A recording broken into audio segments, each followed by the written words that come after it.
देखिए बेटा, water is completely filled in spherical cavity of radius small a of thick spherical shell of inner and outer radii a और 2a दे रखी है उसकी। A inner है, outer 2a है। Initial temperature of water 80 degree centigrade पर है and surrounding temperature is theta not.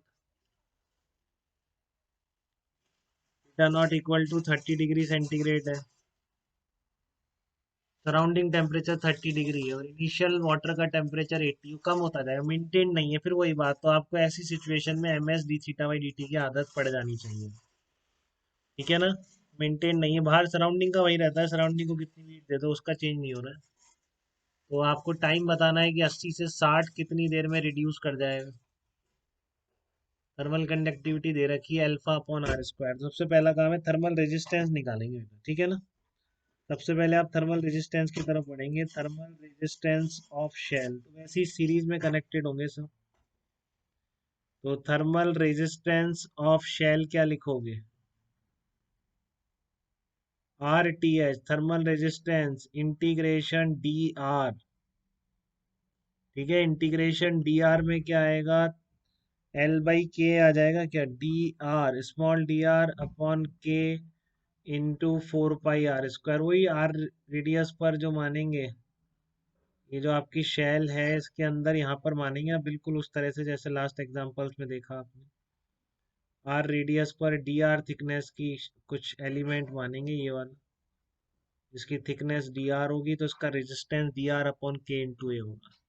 ठीक है ना, D R upon K into 4 pi R square. R की वैल्यू कहाँ से कहाँ तक? ए से लेकर 2a तक। देखिए कोई दिक्कत तो नहीं आती अब आपको बनाने।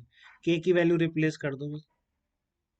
के की वैल्यू कितनी है दे रखी है आपको? अल्फा अपॉन आर स्क्वायर दे रखी है। D R upon alpha upon R square into 4 pi R square.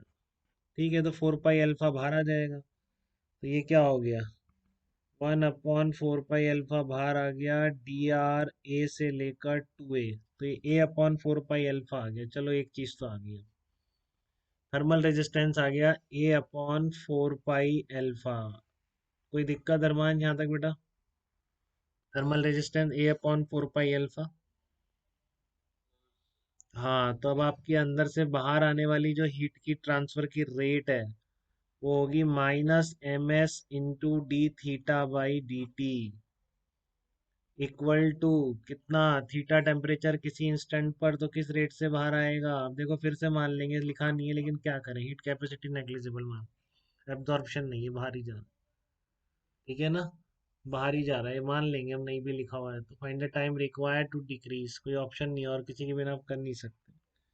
जिस बाहर जाने की रेट कैसे निकाली आपने? थर्मल रेजिस्टेंस निकाल के temperature difference divided by thermal resistance equal to -ms d थीटा/dt।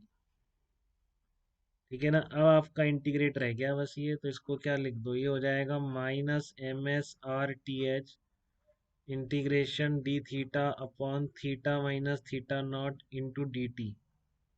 Late से 0 से t टाइम लग रहा है इसको,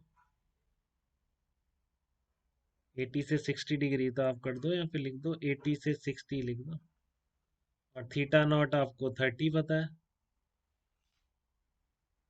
ठीक है, थीटा नॉट आपको बताइए 30 है, तो बस आ जाएगा आपका आर टी एच की वैल्यू डाल देंगे। ठीक है, सॉल्व करिए इसको। थर्मल रेजिस्टेंस तो लिख सकते हैं, निकाला हुआ a/4 पाई अल्फा।